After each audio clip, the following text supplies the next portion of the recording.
I kept seeing that. I kept seeing your response, and without knowing, right, without seeking, like, why are you having this response? That's where we got to that very good place where, you know, you were able to really see.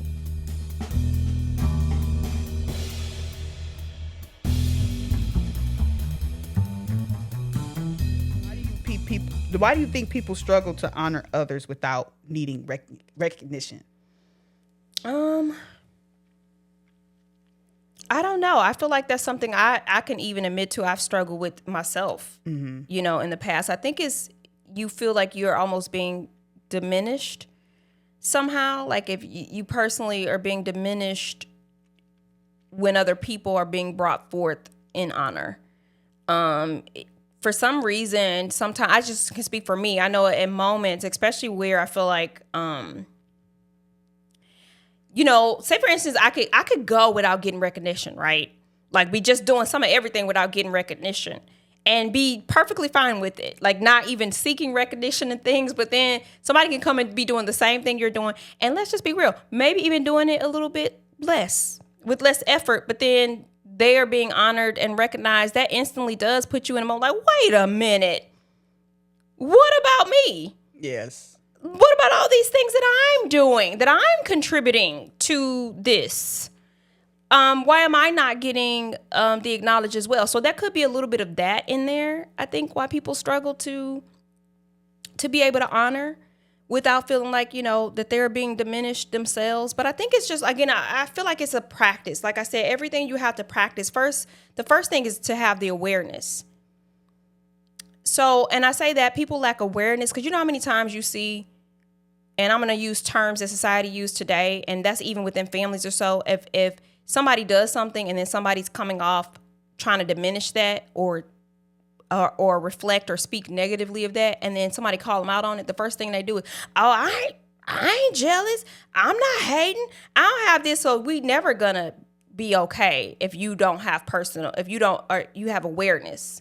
If you are lacking awareness to how you are hindering and bringing a little bit of strife, right, and potential conflict into the family group.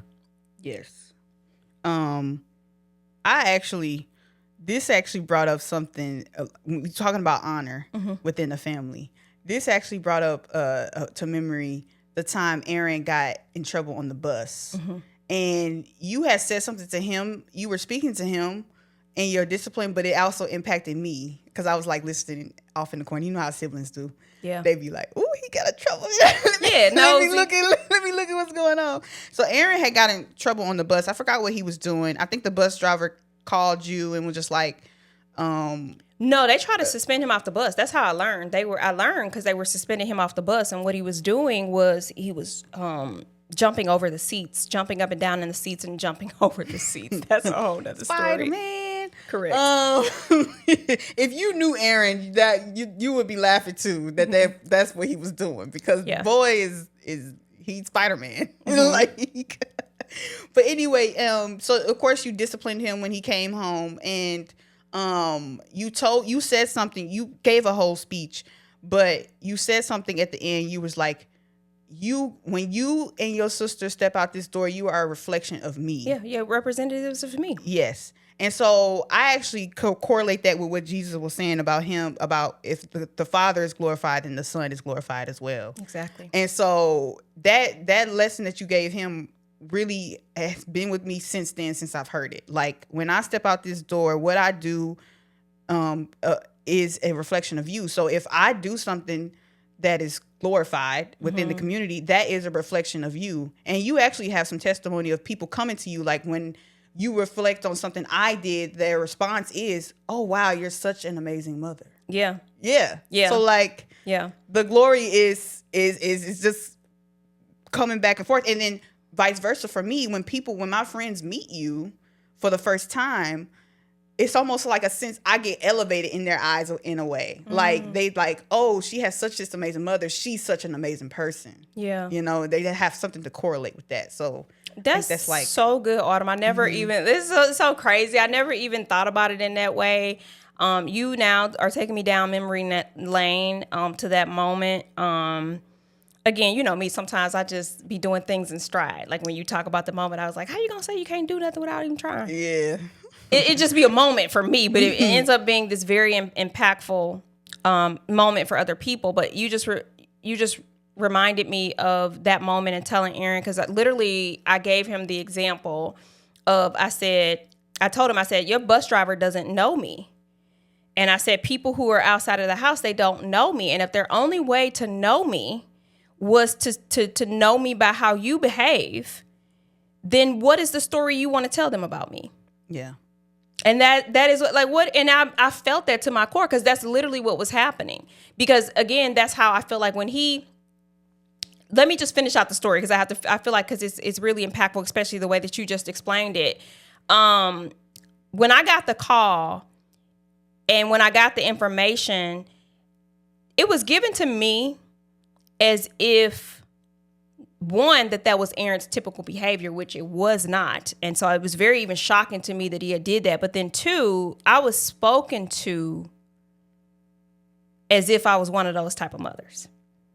And you know me, I don't like that. And so that was the first thing and that's why before I even addressed and called the school and the bus driver, that conversation with Aaron was had. I had to put things in right order. So the right order was with Aaron, right? And making sure, like, this is what you did. You have some people addressing me in a way that I don't deserve. You have some people who don't even know me coming at me sideways. Correct. Because you've given a misrepresentation of me. Aaron was so young. Some people would look back. I actually used to get that. My mother used to say that. She used to be like, April, do you really think your kids understand you? You're talking to them too complex. Level, yeah. She's like, you talking to them, you know, like they're just too little to understand this. And I used to always say, they will. Eventually. They will eventually. Apparently, yeah, kids are listening. Like, I'm like, they will. I've recounted many moments where you didn't even know I was listening or paying attention. Yeah.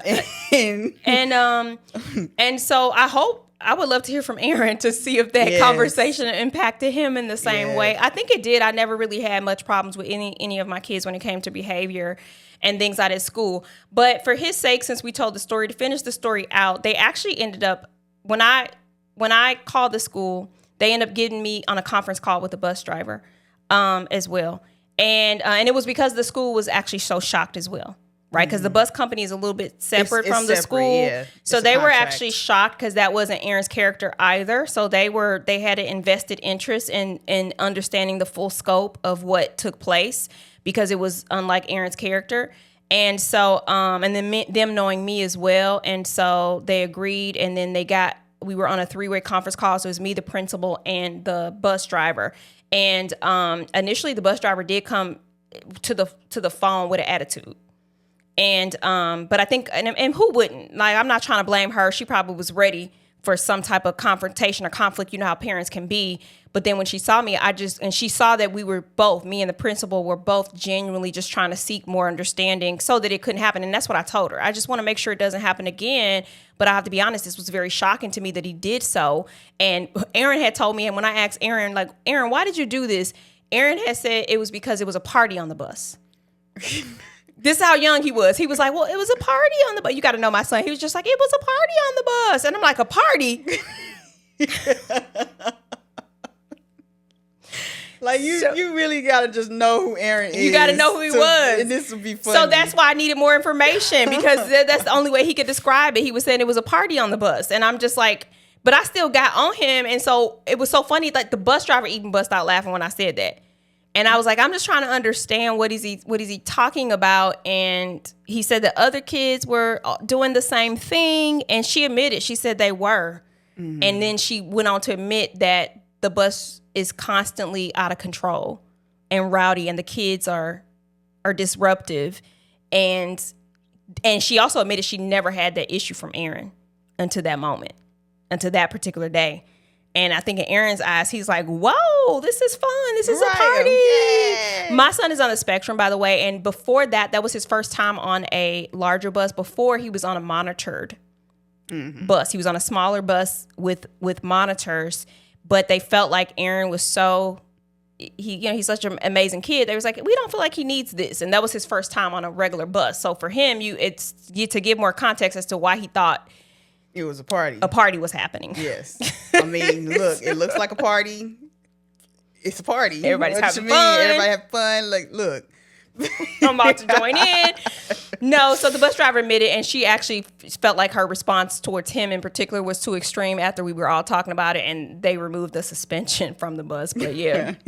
But yeah, that just shows, like, I feel like we already kind of touched on that. Like, all of these things play into each other. Like, it overlaps. I'm starting to see, because we already kind of touched on something that kind of stems into the next point afterwards. And so, yeah, it's all together.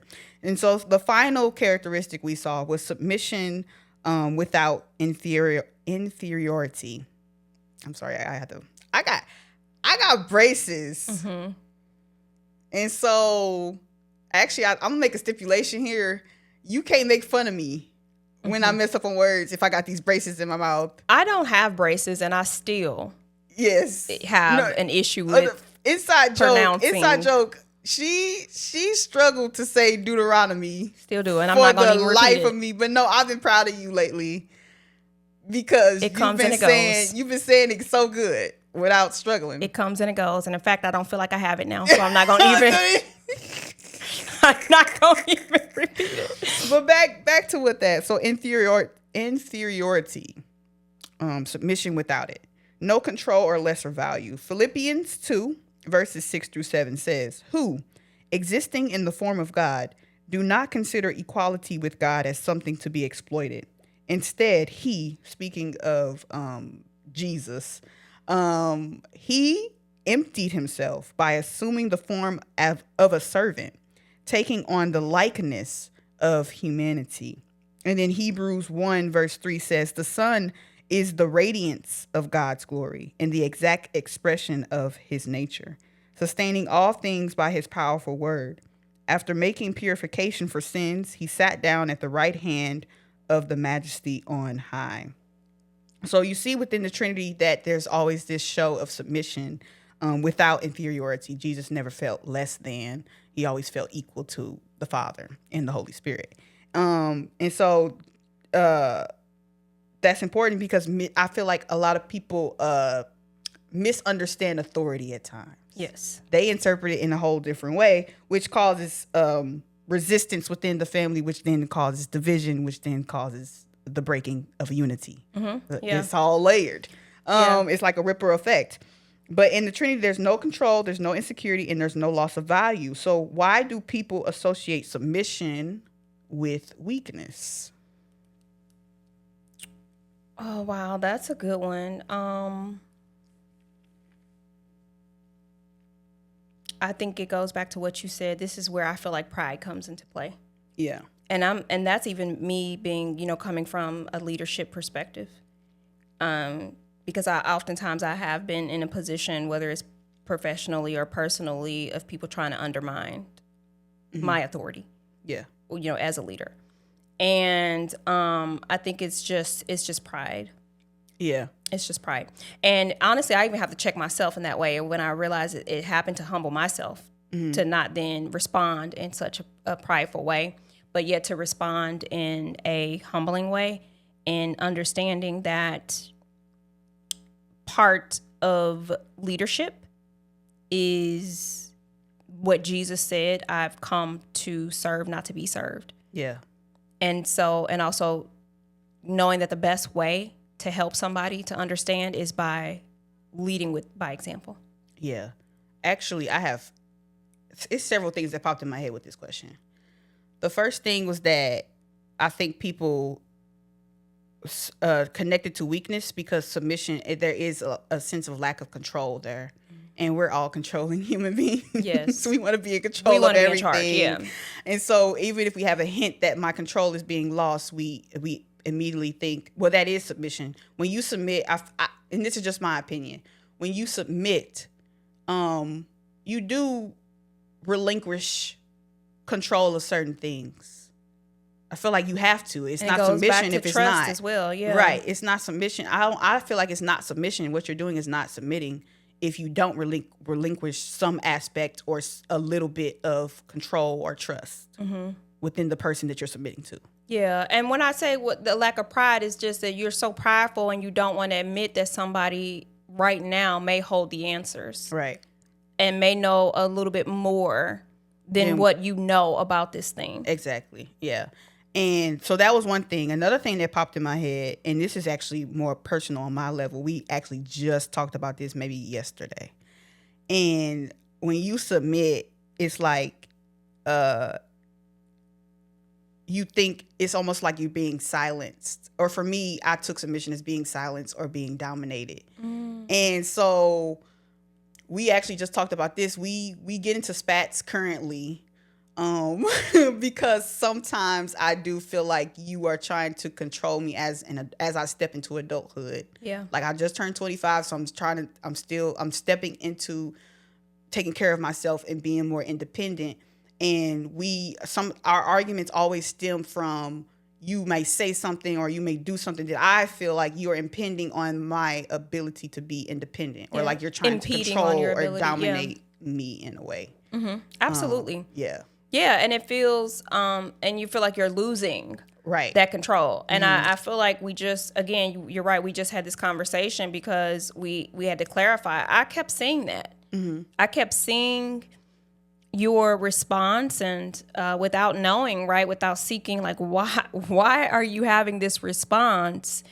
That's where we got to that very good place where, you were able to really see. And then I was able to see how that it can even come off as controlling. Mm-hmm. But it's like, I'm only trying to, you have the power. Yeah. You have the decision-making power now. You literally do. However, I think oftentimes is where we would meet that friction is where your decision would conflict with the decision that I would make. Mm-hmm. And so, and me just trying to give you my 2 cents on it, you were thinking that was me trying to say you have to do this. I think that we talked about that. That's a part of, and then, again, with relating to family dynamics and understanding roles, you have to step into that authority and power and realizing that, no, Autumn, you really do have the decision making. I'm not trying to force upon you to make the decision that I would, but it is my role to help you to see that this is the way I would do it. You have the choice. Yeah. Yeah. And we clarified that, and it's still a work in progress. Like, cause I'm pretty sure we'll probably forget what we just talked about. And we'll be coming across another argument or something like that. Correct. Thank God for unity and the Holy Spirit and communication. Yes, that's the thing. I actually wanted to touch on the point that, again, that we talk a lot. By the way, if you haven't noticed, we have deep conversations literally almost every day, all the time. And I love it. I like it. That's actually a pattern that you broke, that our family don't do that. Yeah. But that is something you started when me and Aaron was like toddlers, and like my grandmother said, we probably didn't understand the words you were saying, but you was having deep conversations with us then. Yeah. So I wanted you all to understand that you do have thoughts. I think it came from 2 places. And speaking of family dynamics, it came from a place of, I used to have a lot of thoughts and opinions that was completely not allowed to be expressed because I was a child, as they would say. But here's the thing. I was a child, but I was dealing with very adult things. Yeah. Make that make sense? Like, I was, you trying to assert that I'm just a child doesn't take away the fact that I'm dealing and I'm living and being put in situations where I'm dealing with very adult things. Correct. And so that was one thing as well. And it made me realize that kids can have wisdom. They can. And then the other part of that goes back to what you said. I started getting earlier on, like I used to get so many people, whether it was coworkers or friends and all that when my kids were young, telling me how much of a great mother I was. And that's good and all, but I just always was like, how do you know? It didn't feel real to me unless the people who I was actually the mother to said that I was a great mother. Yeah. So then that made me curious. Well, what do my kids do? My kids think I'm a great mother? So that's why I started very young. And so we started having these family meetings very young. And I would say, what do you guys think about it? The family meetings. Y'all, we have family meetings about meetings. And then we have meetings about the meetings to talk about the family meeting. Of the agendas of the meetings. Of the agendas of the meetings. I love it though. That's something I'm gonna carry on to my kids. I'm happy. I love it. But back to what we were talking about. I brought that up because like I said, we had this conversation before, but you know, you had asked yourself like why, or I asked myself, I don't know who asked, but why do I still stick with this plan that we have? Like me, because this is outside of culture. Me being 25 and still living with you is outside of culture. Yes. Like I'm well past the shame. I'm well past the expiration date of being independent, paying my own bills and stuff, starting my own family. But that's the thing, though. Like you that. Are independent. You are paying. No, that's what I'm saying. Like that's what I'm saying. But that's outside of culture, though. Like people don't know that until I explain that to them. That you know, I'm still doing the same things. I'm just still living with you. But people question. I started to question like, why am I still like following the status quo within our family? Like, why am I still going after this mission, following everything you say? When I do, like you said, I have that independence. I have the choice making decisions now. Yeah. I can totally take this in a whole different direction. Only look at my own interest and really just go off and do my own thing. Kind of like what so-and-so did. But we gonna get into that. Yeah. But it is because of submission. I don't feel inferior by letting you take the reins on my life in this current stage of my life in some areas. Because I recognize she knows more than me. She has more experience, and I recognize your role. You are still my mother. I'm 25. Yeah. I'm a full-blown adult, but you are still my steward until the day you die. Even after you die, you are still my steward. Absolutely. And I think a lot of people will feel uncomfortable about that. Let me make it clear. If you are a parent and you think that your job is over, it's never over. It transforms. It causes for a different degree of stewardship at each and every level. But as far as me and your dynamics, the thing is that I can't ever recall not one time trying to be manipulative towards my kids. Yeah. And every advice, everything that I give is for the betterment. And I even admit sometimes, and I'm not even sure if that's the right answer. But here you go. Here you have it. Well, I gave it to you. That's where our conversations kind of lead to, is that, and you create this space where it's safe for me to say, like, hey, Ma, I actually don't think that's the way to go. Like, this is... I disagree, and this is what I'm doing. This is what I'm going to do. I feel like it's the best plan. And I'm like, okay. But there's still, at the end of the day, there's still love there. Like, there's no, like, I'm not holding on to resentment because you don't agree with a choice I made or something like that. Like, I'm not holding on to it. And if I am holding on to it, I feel very comfortable coming to you and be like, hey, I am very upset. Yeah. I'm angry. Yeah. Actually, can I say something? That right there is something that I have to admit that I actually received a sort of a revelation from my own mother on. It was how I would be disagreeable with her. And she basically highlighted something with me. And she literally told me, she said, you know what, April, I just love talking to you. She said, because even when you disagree with me, you don't disrespect me. And I just was being me, but I didn't realize that that was even a thing, you know, that I can come off as, or at least from her. Yeah. Like I don't, and I can only assume, I don't want to assume what she meant, but then she just kind of expressed that that's what she liked. And so that the revelation that I received from that is, oh, wow, you can be disagreeable without anger, without argument, without being disrespectful. Because I'll never forget, in the moment she was giving me her advice, her guidance, and I just respectfully disagreed. Yeah. And I told her, I just don't agree with that. I really don't think that is, you know, right. And we didn't argue about it. I didn't yell at her. Our voices didn't become raised. And she's the one that highlighted that for me. And so because she highlighted that, I took that with me. I obviously ain't translated to my relationship with my kids. Yeah, good stuff. So yeah, that was just basically my point. That's I identified with, like, I connected submission with being silenced and dominated. It's changing now, my mindset around the whole thing, and I'm starting to really see it's a reflection of Jesus at the end of the day. Like, he submitted. You know, everybody talk about that moment where he prayed to the Father before he was taken by authorities, basically the police, to be crucified. But even in that moment, he was like, "Not my will, but your will be done." Yeah. You know, I didn't want to do this, but it's a part of the plan. It's a part of my role. Correct. I'm still aligned. You align with the mission. With the mission. Mm-hmm. With the purpose. Yeah. Even though I disagree with, do we got to do it like this? Right. So you know, that leads us to the finale. So we see here that the Trinity is a perfect relationship. There's no division, no confusion, no competition, no insecurity, and no inferiority. And that becomes the standard we compare literally everything else to. Not even just family dynamics. This goes into prayer. This goes into your walk with Jesus. This goes into everything. And this kind of goes back to what James White was saying, like, this is central to the Christian walk, Christian faith, the fact that God is triune. Yeah, absolutely. Yeah.